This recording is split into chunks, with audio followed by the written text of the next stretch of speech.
नमस्कार, TV9 मराठीमध्ये आपल्या सगळ्यांचं स्वागत। मी निखिला। महत्त्वाच्या बातमीनं बुलेटिनची सुरुवात। 2 तारखेला बारामतीमध्ये नमो महारोजगार मेळाव्याचं आयोजन करण्यात आलेलं आहे। या नमो महारोजगार मेळाव्याच्या कार्यक्रम पत्रिकेमध्ये सुप्रिया सुळे, अमोल कोल्हे आणि वंदना चव्हाण यांचं नाव आहे। मात्र शरद पवार यांचं निमंत्रण पत्रिकेमध्ये नाव नाही। पत्रिकेमध्ये नाव नसलं तरी सुद्धा शरद पवार मात्र या कार्यक्रमासाठी उपस्थित राहणार आहेत। शरद पवार लोकांमध्ये बसून कार्यक्रम बघतील। बारामतीमध्ये होणाऱ्या या कार्यक्रमाला मुख्यमंत्र्यांसह दोनही उपमुख्यमंत्री हजर राहणार आहेत। तर शरद पवार यांच्याकडून मुख्यमंत्री उपमुख्यमंत्र्यांना जेवणाचं निमंत्रण देण्यात आलेलं आहे। शरद पवारांकडून शिंदे फडणवीसांना जेवणाचं आमंत्रण। संसद सदस्य या नात्याने मला शासकीय कार्यक्रमाप्रसंगी उपस्थित राहायला आवडेल। रोजगार मेळावा बारामती विद्याप्रतिष्ठानच्या मैदानावर आयोजित केलेला आहे। विद्याप्रतिष्ठानचा अध्यक्ष या नात्याने मी तुमचं स्वागत करू इच्छितो। बारामतीमधील अतिथी निवासात चहापानासाठी निमंत्रित करतो। मुख्यमंत्रीपद मिळाल्यावर शिंदे पहिल्यांदाच बारामतीत येत आहेत। बारामतीमधील गोविंदबाग या निवासाने आतिथ्य भोजनाचा आस्वाद घ्यावा असे मी यापूर्वीच निमंत्रण दिलं आहे।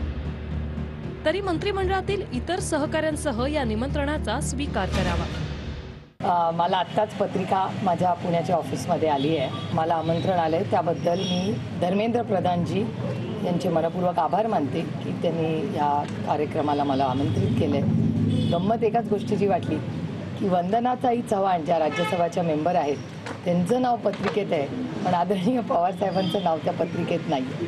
मी साहेबांना विनंती करेल की त्या पत्राच्या माध्यमातून त्या कार्यक्रमाला उपस्थित राहण्याची त्यांनी इच्छा व्यक्त केली असली तरी त्या कार्यक्रमामध्ये युवांना काही मिळत नाही, नुसता पैशाचा वापर केला जातो आणि उधळपट्टी तिथे होते।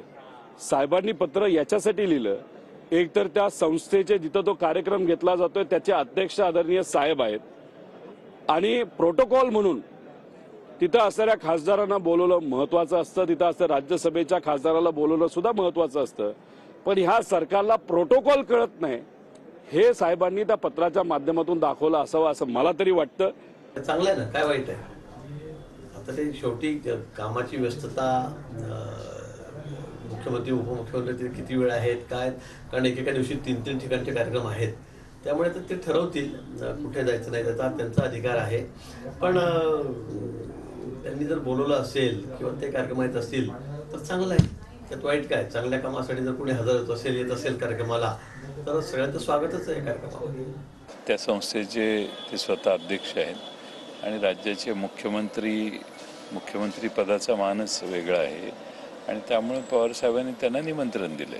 जे सरकारचे कार्यक्रम असतात त्यात संसद सदस्य हजर राहू शकतात, तसे सुप्रिया सुळे आणि साहेब हे हजर राहू शकतात। मुख्यमंत्री झाल्यानंतर तुम्ही बारामती शहरामध्ये प्रथमच येत आहे, मला याचा मनोमन आनंद आहे। गोविंदबाग या माझ्या निवासस्थानी मी तुम्हाला जेवणाचं आमंत्रण देतोय, त्याचा तुम्ही स्वीकार करा। ठीक आहे ना, मग साहेबांनी त्यांना निमंत्रित केलं असं त्याचा अर्थ।